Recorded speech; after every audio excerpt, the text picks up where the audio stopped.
아멘. 종종 형제들이 도전적인 산행을 하는 것은 멋진 일이라고 생각합니다. 하지만 물과 음식과 비상약과 도구들은 잘 챙기셔야 됩니다. 자, 저도 산에 가고 싶네요.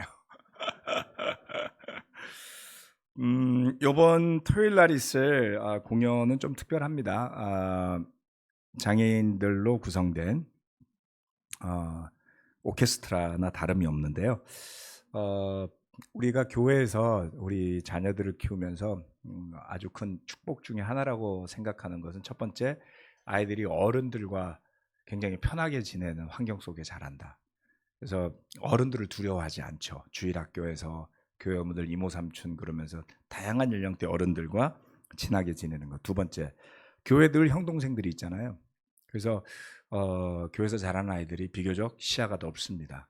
그러니까 동생들 챙길 줄도 알고요. 거의 대부분은 동생이라는 존재가 낯설지 않죠. 설사 집에서 뭐 딸 하나 아들 하나만 키워도 통상은 동생들이 드물잖아요. 근데 교회 오면 다 있잖아요. 네, 그래서 우리 교회에서 자라는 아이들이 그런 이제 혜택을 좀 누린다라는 게 있고요. 그다음 또 하나 들라면 저는 때때로 있는 우리 호프 콘서트라고 생각합니다. 그래서 뭐 어떤 이유가 돼서인지 모르지만 부모 손에 이끌려서 와서 뭐 자선 행사도 하게 되고 바자회도 하게 되고 그리고 장애 있는 친구들도 보게 되죠. 굳이 억지로 뭔가 인식을 고쳐주겠다 이러지 않아도 생활 속에서 자연스럽게 우리 주변에 장애인들이 있구나라는 것을 알려주고 알게 되고 그리고 같이 뭔가 동참할 수 있는 것 그러한 것이 길게 보면 우리 자녀들이 자기만 생각하지 않고 주변을 돌아보는 마음을 가진 제자다운 마음을 가진 사람으로 성장하는 데 도움이 되리라 믿습니다. 근데 뭐 꼭 한 번 한다고 그렇게 되는 건 아니고요. 또 한 번 빠진다고 그렇게 안 되는 것도 아니니까 노심초사할 필요는 없지만 큰 관점에서는 우리가 자연스럽게 하는 많은 것들이 결국엔 영향을 주더라는 겁니다. 그런 의미에서 이번 주 토요일 날 저희 부부는 꼭 참석하겠습니다. 네. 우리 자녀들은 참석하기를 바랍니다. 머리가 너무 컸어요. 하나는 미국 출장 가 있고 하나는 또 일하고 있어서 바쁘다는 핑계만 아니면 와 있게 되기를 바라죠. 자, 뭐 손 끌고 다니기엔 너무 컸잖아요. 30이 다 돼가는데. 자, 오늘 설교 말씀의 제목은 성령의 열매 8번째 신실 faithfulness에 대해서 함께 나누도록 하겠습니다. 온유를 지난주에 했죠. 신실과 온유를 제가 바꿨다고 말했습니다. 자, 오늘은 신실에 대한 말씀인데 다 같이 한번 읽어볼까요? 시작. 그러나 성령의 열매는 사랑과 기쁨과 화평과 인내와 친절과 선함과 신실과 온유와 절제입니다. 이런 것들을 막을 법이 없습니다. 아멘. 오늘은 신실에 대한 말씀을 살펴볼 텐데요. 신실이라는 단어는 굉장히 흥미롭습니다. 영어로 faithfulness라고 되어 있잖아요. 그렇죠? 이게 이제 명사형인데 뭔가 뭐 말 그대로 하면 faith라고 그러죠. 그냥 편하게 발음할게요. 믿음이라고 말하는 그 faith라는 단어가 꽉 차 있다. 뭐 이런 느낌 아니에요? 그렇죠? 그냥 말 그대로 이게 말이 안 된다고 생각하더라도 아무튼 그래서 이 단어가 어디서 왔냐면 똑같은 느낌이에요. 똑같은 느낌인 게 헬라어는 이제 피스티스라는 단어를 쓰는데 이 단어는 파생어가 굉장히 많은 단어입니다. 굉장히 파생어가 많이 있는 단어인데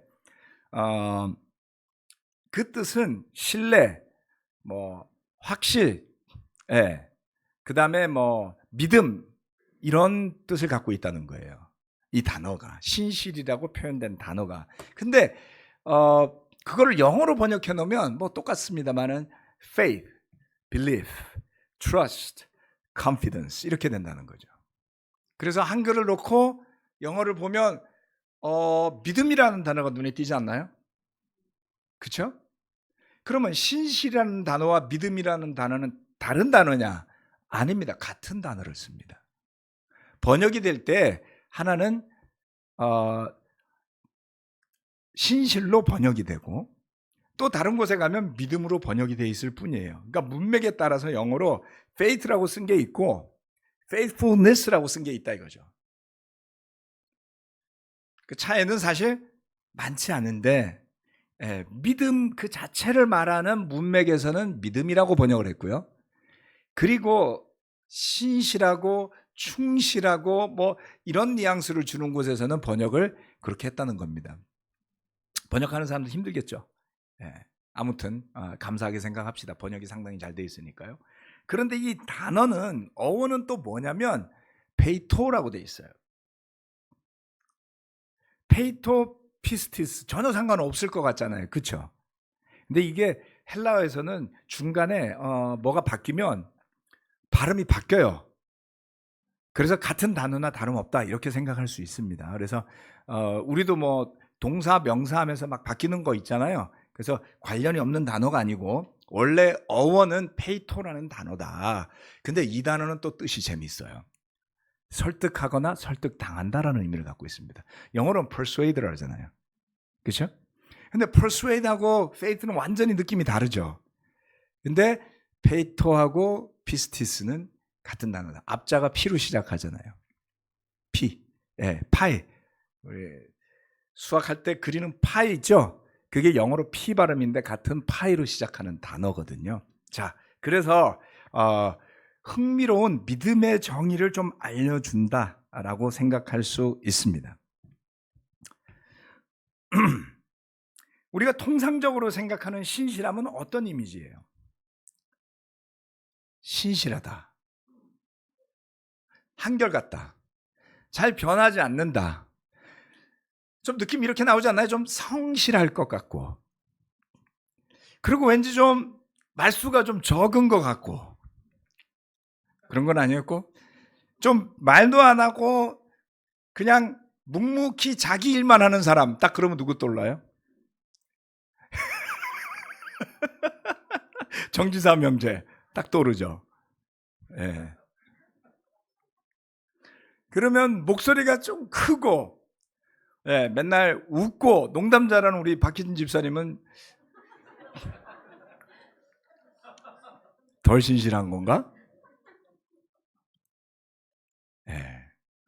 그렇지 않다라는 겁니다. 그래서 우리가 이런 단어들을 보고 특히 성경 말씀에 나오는 그러한 퀄리티들을 생각할 때에는 오직 나의 감정과 이해 범위에서만 하는 것에 머무르시면 안 됩니다. 늘 이해와 믿음의 지평선을 넓히셔야지 돼요. 알면 아는 만큼, 믿으면 믿는 만큼 더 보이는 게 성경이고 예수님이고 하나님이시거든요. 최근에 가끔 제가 언급합니다만 제임스 웹이라는 적외선 망원경이 지구로부터 굉장히 멀리 떨어져 있는 라그랑주 지점이라는 데 가 있거든요. 모르셔도 되지만 그 망원경이 100억 달러예요. 뭐 한다고 그 많은 돈을 들여서 거기다 갖다 놨겠어요? 우주의 기원을 보고 싶은 거예요. 여러분하고 아무 상관 없을 것 같지만 상관이 있습니다. 우주를 아는 우주의 시작을 알고자 하는 그 우주에 대한 이해의 지평선을 넓히기 위해서 각국이 또 여러 회사가 100억 달러라는 돈을 들여서 실패할지도 모르는 프로젝트를 시작한 거죠. 그리고 그곳에서 찍혀서 오는 사진들은 역시나 기대했던 대로 지금까지 최고의 망원경으로 불렸던 허블 망원경이 포착했던 우주와는 비교도 안 되는 이미지를 보여주거든요. 여러분 이게 끝일까요? 나중에는 1000억 달러짜리 망원경을 쏠 수도 있지 않을까요? 저는 그럴 거라고 봅니다. 우주는 보면 볼수록 더 보이니까요. 하나님도 그렇지 않을까요, 여러분? 우리 믿음도 그렇지 않을까요? 집에서 쓰는 요만한 망원경, 뭐 그것도 필요 없고 스마트폰 줌만 가지고도 만족하다, 그렇게 살 수도 있겠지만 하나님을 더 알고자 한다면 우리는 늘 우리 믿음의 지평선과 이해의 지평선을 넓히고자 해야 한다라는 것입니다.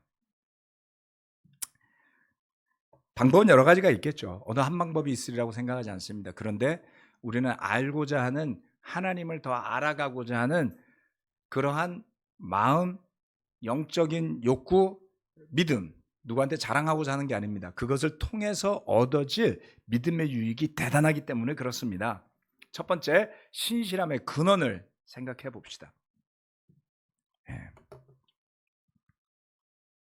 신실함의 근원. 조금 전에 믿음이라는 단어의 어원이 되었던 페이토라는 단어가 가진 뜻을 설명할 때 설득당하다라는 의미가 있다고 그랬어요. 믿음이라는 것은 잘 보면 하나님의 뜻에 의해 설득당해지는 거 아닐까요? 사도 바울이, 우리가 사도 바울도 그렇고 우리도 그렇지만 우리가 자연인으로 태어나서 막 살다가, 그냥 막 살다가 어떻게 하나님을 알게 되고 어렴풋이 믿게 되고, 누구는 아무 관심 없이 살다가 예수님을 배우게 되고 알게 되고 주님으로 맞이하고 세례를 받게 되었어요. 언뜻 보면 내가 찾은 것 같아요. 뭔가 내가 갈급했어요. 내가 필요가 있었어요. 내가 삶의 어떤 어두운 골짜기를 걸어가고 있었어요. 그런데 시간이 지나 보면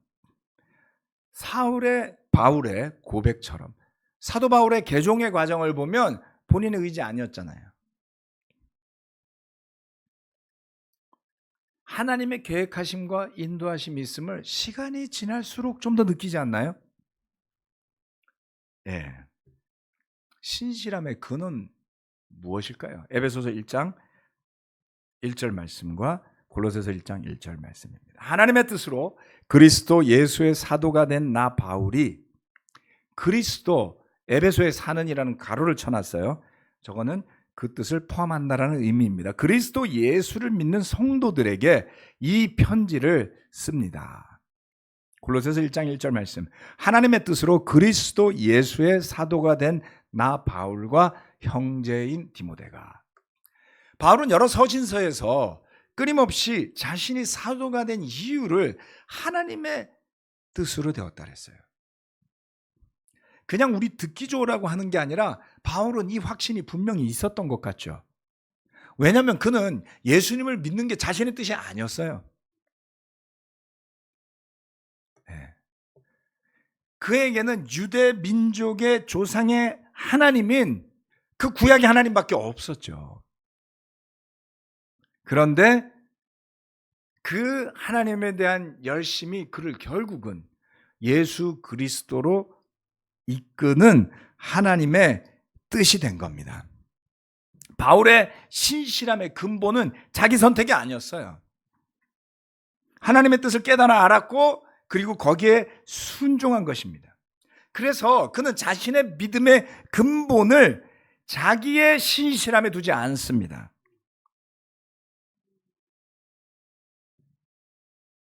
이거 잘 생각하셔야지 됩니다. 제가 종종 그런 이야기 하지 않았습니까? 제자로 막 열심히 살다 보면 두드러지는 죄를 잘 안 짓게 돼요. 죄 고백도 처음이나 아주 좀 시간이 흐르다 보면 머리가 좋잖아요. 우리가 고백할 일 피하게 됩니다. 그래서 고백할 일이 점점 줄어들게 돼요. 그럼 죄를 짓지 않나요? 이렇게 물으면 또 애매하죠. 고백할 만큼은 안 지었던 것 같은데 그렇다고 죄인이 아니라고 말하기도 뭐하고, 혹자는 고백이 줄어드는 걸 보고 교회가 위선에 빠졌다 막 이렇게도 이야기했어요. 저는 좀 유치한 발상이라고 생각합니다. 제 고백의 주체는 우리 자신들이잖아요. 믿음의 양심을 믿어야 되겠죠. 그런데 시간이 지나다 보면 그렇게 살다 보니까 내가 살짝은 좀 의로워진 것 같아요. 어때요?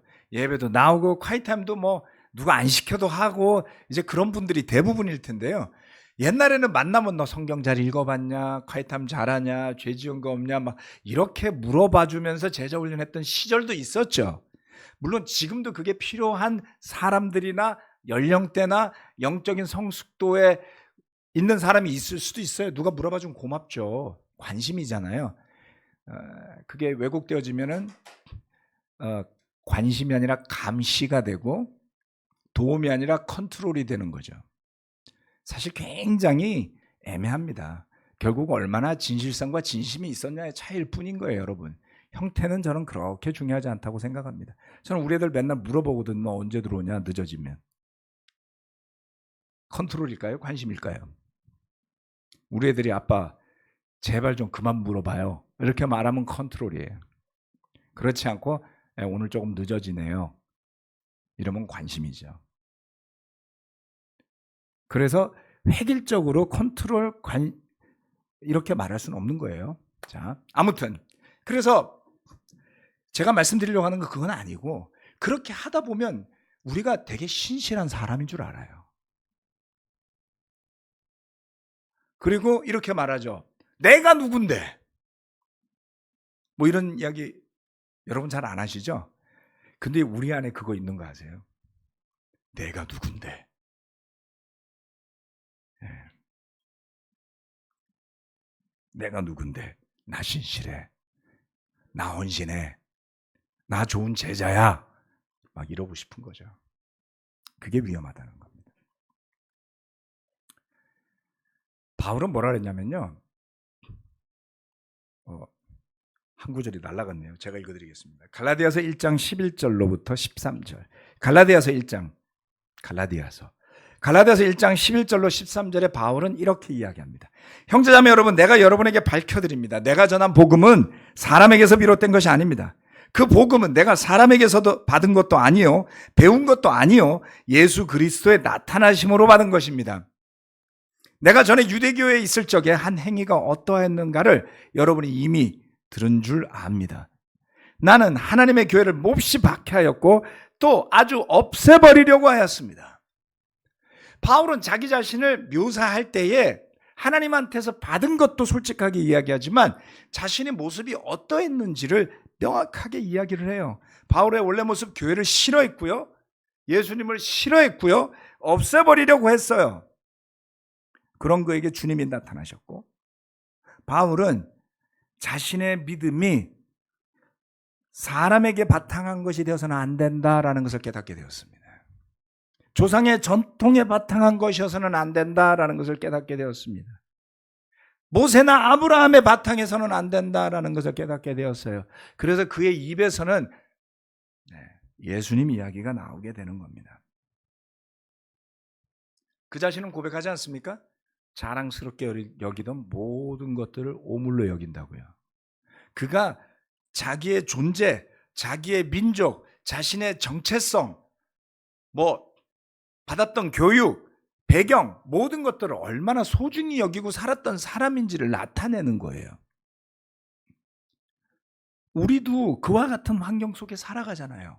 내가 누군데, 어디 출신인데, 왜 나를 인정해 주지 않는 거야? 이런 거 아닌가요, 여러분?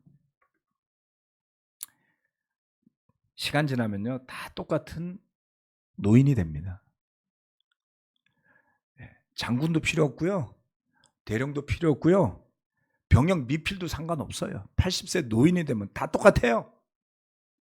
하나님 앞에 서면 더 말할 것도 없습니다. 그런데 우리는 젊은 때에 자신의 자신감을, 심지어는 자신의 믿음을, 자신의 신실함을 자기에게 바탕을 두려고 하는 것은 아닌가 하는 것입니다. 신실함이라는 것의 근본은 하나님이죠. 예수님의 십자가가 있었기 때문에 우리가 죄를 회개하게 된 것 아니겠습니까? 어디서도 본 적이 없는 사랑의 이야기를 들었을 때 우리가 마음이 흔들렸고 죄인임을 고백하기를 두려워하지 않았고 그래서 주님의 이름으로 세례받고 거듭나게 된 것이죠. 우리는 신실하지 않았습니다. 우리는 지금도 끊임없이 유혹에 흔들리는 존재들일 겁니다. 우리는 여전히 신실하지 않습니다. 그래서 서로의 관계에 대해서 별로 신실하지 않을 때 실망할 수는 있지만 저주하지 마세요. 그게 우리 자신들이거든요. 그렇지 않나요? 여러분, 이스라엘하고 사우디가요, 무슨 국가 간에 뭐죠? 그 외교 용어로 까먹었네요. 협약식을 하고 국교 정상화를 하려고 그랬어요. 미국의 중재가 있었다라고 말은 하지만, 그랬다가 하마스가 엄청난 기습 공격을 퍼부으면서 살벌하게 민간인들을 죽이고 납치해가고 했을 때 사우디가 갑자기 팔레스타인을 지지하고 나섰어요. 별로 신실하지 않아요. 그렇죠? 이란하고 이라크는 전쟁을 무척 많이 했거든요. 사우디는 이란하고 또 앙숙이고요. 네. 이랬다 저랬다 하는 게 나라 간의 관계고요. 여러분, 근데 그게 개인으로 내려오면 이랬다 저랬다 하는 게 우리 아닌가요? 한때 친했다 등 돌리면은 싸우고 그러는 거잖아요. 우리 별로 신실한 존재들이 못 됩니다. 자신의 신실함을 자기에게 두지 않도록 해야 합니다. 바울처럼 우리도 좀 이렇게 이야기해야 되지 않을까요? 저는 신실한 존재가 아닙니다. 내가 예수님을 믿게 된 것은, 내가 제자로 살아가게 된 것은 주님이 저를 불러주셨고 그 부르심에 설득되었기 때문입니다. 생각도 감정도 시시때때로 변하고요. 이해관계에 따라 달라지는 게 우리 자신들입니다. 신실함의 근원을 어디다 둘지 생각합시다. 두 번째, 흔들리지 않는 믿음입니다. 첫 번째, 하나님을 향하여. 골로새서 2장 6절 7절 말씀. 그러므로 여러분이 그리스도 예수를 주님으로 받아들여서 감기 기운이 살짝 있습니다. 그러므로 여러분이 그리스도 예수를 주님으로 받아들였으니 그분 안에서 살아가십시오. 여러분은 그분 안에 뿌리를 받고 세우심을 입어서 가르침을 받은 대로 믿음을 굳게 하여 감사의 마음이 넘치게 하십시오. 여기에서는 아주 핵심적인 믿음 안에 살아가는 신실한 모습을 이야기하는데요. 그분 안에, 주님 안에 뿌리를 박으라고 했습니다. 주님 안에 뿌리를 내리십시오. 이사 댕기지 마세요. 주님 바꾸지 마세요. 거기다가 그냥 꽉 자리 잡으세요. 이렇게 이야기하는 거예요. 여러분이 만약에 집을 살려고 한다면, 평범한 사람이라면 집을 여기도 사고 저기도 사고 할 수는 없겠죠. 그렇지 않나요? 그럼 어디다 살지 신중하게 고민을 하고 살 겁니다. 난 여기 계속 살아야 돼. 물론 전세 주고 이사 다닐 수도 있죠. 네. 하지만 집을 막 바꾸지는 않듯이. 왜요? 대부분의 사람들이 평생 살면서 구매할 수 있는 것 중에 가장 비싼 게 집이잖아요. 그렇죠? 물론 자동차도 좀 비싸요. 그래서 차를 살 때 막 함부로 사진 않죠.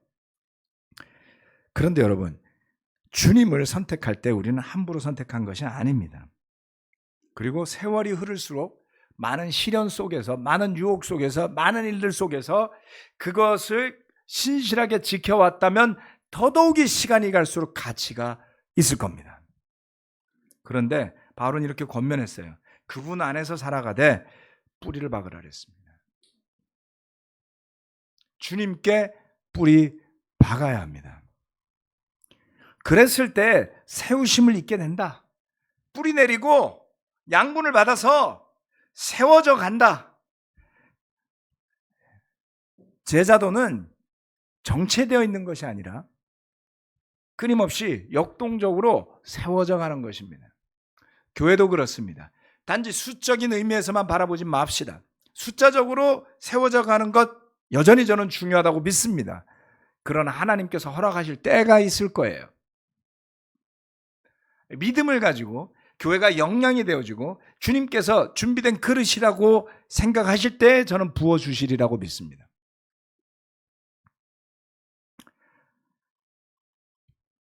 숫자적인 것뿐만이 아니라 우리 교회가 여전히 더 성장하고 성숙할 수 있지 않습니까? 숫자가 허구라는 것을 저는 지난 20여 년 동안 깨달았어요. 교회가 1000명 있으면 뭐합니까? 500명 있으면 뭐합니까? 숫자를 지키려고 하면 뭐가 지켜지나요?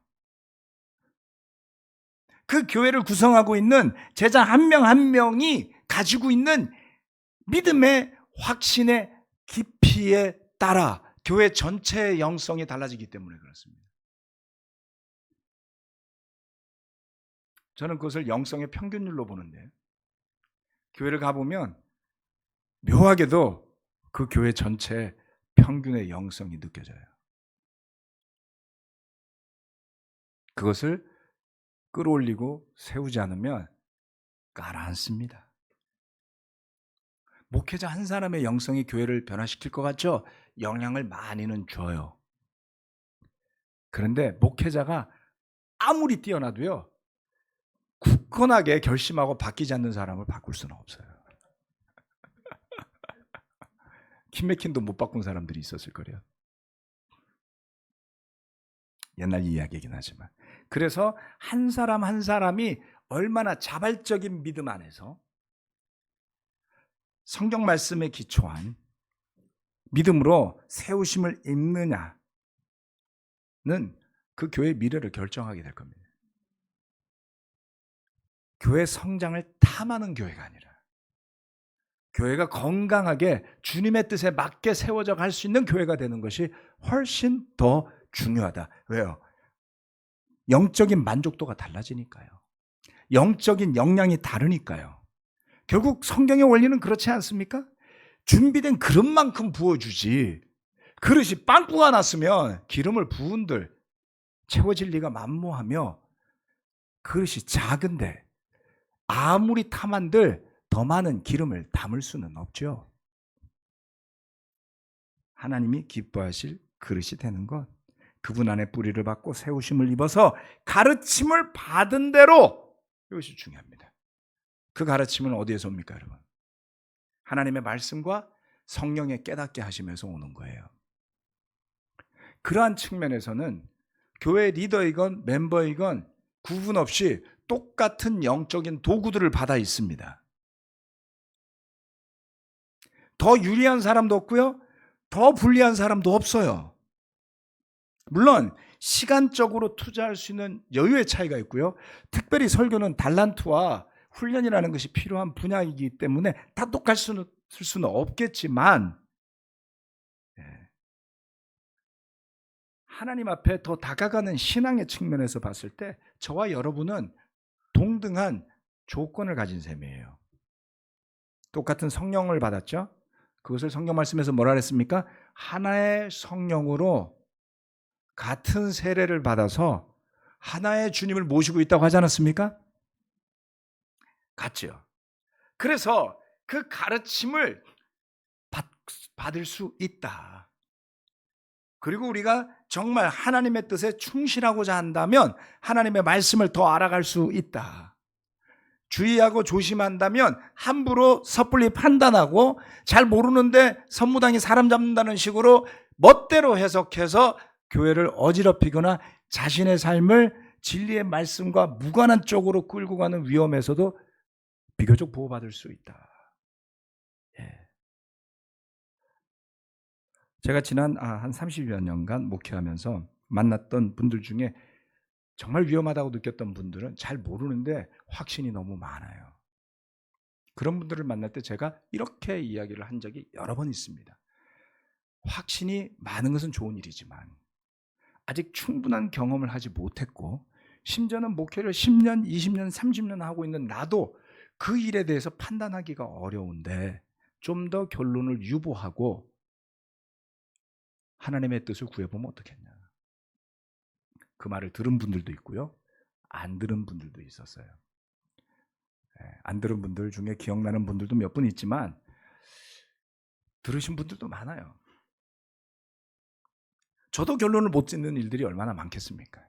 어떤 건 저도 해석이 안 돼요. 어렵잖아요. 그렇죠? 그러면 뭐 제가 모든 걸 여러분보다 다 많이 한다? 그렇진 않을 겁니다. 하지만 전체적인 맥락에서 봤을 때 고민스러운 부분에 대해서 섣불리 답을 내릴 수는 없거든요. 특히 교회와 관해서는 더욱더 그렇습니다. 이게 맞아요라고 말하기가 무척 어렵습니다.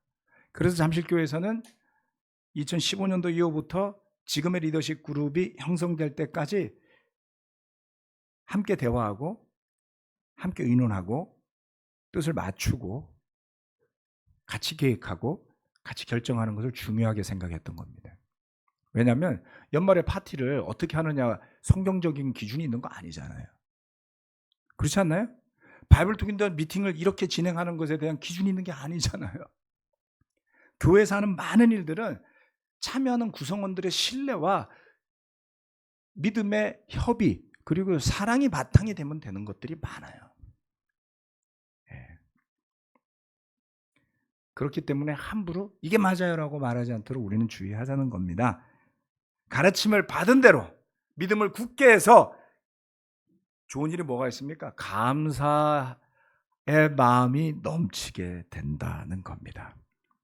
주님 안에 뿌리 박는 신앙, 세우심을 입고 가르침을 받은 대로 살 때 믿음이 굳건해지고 그 결과는 감사의 마음이 넘치는 것이죠. 두 번째, 서로를 향해서. 베드로전서 1장 21절 22절 말씀. 여러분은 그리스도로 말미암아 하나님을 믿고 있습니다. 하나님은 그리스도를 죽은 사람 가운데서 살리시고 그에게 영광을 주셨습니다. 그래서 여러분의 믿음과 소망은 하나님을 향해 있습니다. 아멘. 여러분은 진리에 순종함으로 영혼을 정결하게 하여서 꾸밈없이 서로 사랑하기에 이르렀으니 순결한 마음으로 서로 뜨겁게 사랑하십시오. 아멘. 우리가 결혼하기 전에는 꾸미는 게 있어요. 좋게 보이고 싶잖아요. 그렇지 않나요? 우리 이제 저희 부부 결혼한 지 한 30년 돼 갑니다. 95년 했으니까 한 28년 지났군요. 우리가 서로를 마음을 표현할 때 꾸미고 하는 게 있느냐? 좀 꾸미고 싶은데 잘 안 꾸며져요. 껐듯하면 그냥 있는 대로 나가서 문제잖아요. 안 그렇습니까? 그래서 저는 이제 제가 제 아내나 저는 꾸밈 없이 사랑하고 있다 이렇게 말할 수 있습니다. 별로 꾸미지 않아요. 뜨겁게 사랑하고 있다. 나이만큼 나이에 걸맞게 뜨겁게 사랑하고 있다. 이렇게 말할 수 있습니다. 또 궁금해지죠?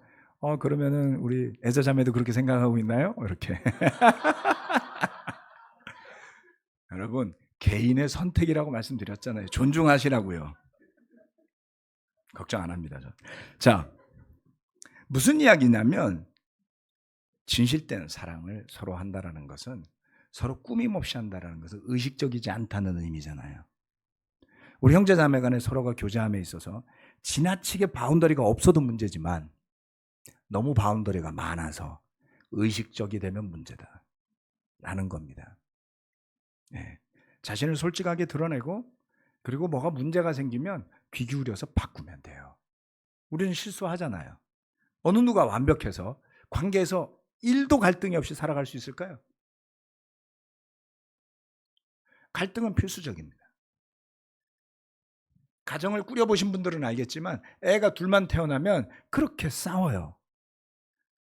애 둘을 키우는데 둘 다 전혀 싸우지 않는 집안이 계시면 알려주십시오. 저는 케이스 스터디 하고 싶어요. 애 둘만 있어도 그렇게 싸우는데 갈등이 있기 마련입니다. 그렇지만 우리가 뜨겁게 순수하게 꾸밈없이 사랑할 수 있다. 언제? 우리 믿음이 제대로 자리 잡을 때에, 신실함이 올바로 자리 잡을 때에. 그래서 그 신실함은 어디를 향해야 되겠습니까? 요한일서 5장 4절 말씀. 하나님에게서 태어난 사람은 다 세상을 이기기 때문입니다. 세상을 이긴 승리는 이것이니 곧 우리의 믿음입니다. 아멘.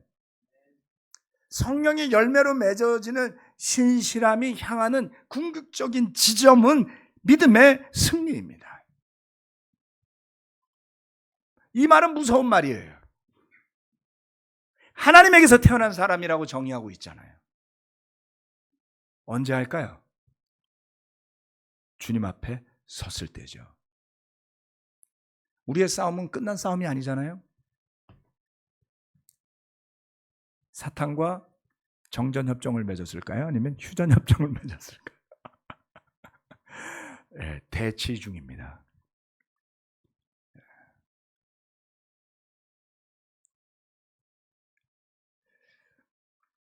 러시아의 우크라이나 침공이 남의 일이라고 생각하셨던 분들이 많을 겁니다. 2차 세계대전 이후에 세계 질서를 유엔이 관여하면서 지켜왔어요. 그러면서도 전쟁이 있었죠. 그런데 그 판도라의 상자가 열린 사건이에요. 유엔 안보리 상임이사국 러시아가 뚜렷한 이유 없이 옆에 나라를 침공에 들어가서 전쟁이 벌어지고 있는 와중에 세계 질서가 마구 흔들리고 있습니다. 이번 하마스의 이스라엘 공격은 그러한 것과 무관하지 않습니다.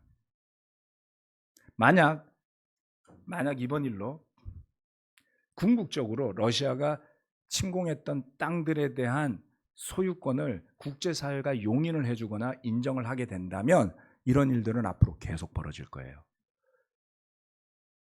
힘으로 뺏을 수만 있다면. 감히 예측건데 이스라엘은 가자 지구를 완전한 이스라엘 소유의 땅으로 만들려고 시도할지도 몰라요. 러시아도 했는데요. 네. 여러분, 우크라이나의 마을들이 얼마나 초토화되었는지 사진을 보면 아시지 않나요? 사람 하나 살 수 없는 폐허로 만들어진 도시들이 있습니다. 어느 누구도 남의 나라를 침략해서 21세기에 그렇게 사람 하나 살 수 없는 마을로 만들 수 있다고 상상한 정상적인 국가의 정상들은 없을 거예요. 그런데 러시아가 했어요. 이스라엘이 가자 지구를 그렇게 하려고 할지도 몰라요. 제가 두려워하는 건 그겁니다. 이것으로 끝이 날까요? 사탄과의 싸움은 끝이 났을까요? 우리의 믿음은 승리를 했을까요? 우리가 살아가는 이 세상은 사람들의 노력으로 평화를 이룰 수 있을까요? 아니요. 절대 아닙니다. 통일교를 만든 문선명 씨는 예수님을 실패자로 규정했어요. 왜요? 예수님이 이 땅에 오셨지만 그 이후에 전쟁은 끊이지 않았고 특별히 1차 세계대전과 2차 세계대전이 일어났기 때문이었습니다. 주님은 세상에 전쟁을 막으려고 오신 게 아니었죠. 막지 않으셨어요. 그렇지만 복음의 메시지를 받아들인 사람들은 세상을 이긴다고 했습니다. 저와 여러분이 선택해야 될 길은 신실함의 길입니다. 마지막 주님 앞에 섰을 때 우리가 하나님에게서 태어난 사람이 되어야 합니다. 그 믿음이 우리의 죄성을 이길 거니까요. 그 믿음이 우리의 유혹을 이기게 할 거니까요. 그 믿음이 우리가 겪는 인간적인 갈등조차도 뛰어넘게 할 것이기 때문에 그렇습니다. 최선을 다해 성령의 열매를 향해서 가시기를 바랍니다. 기도하고 마치겠습니다.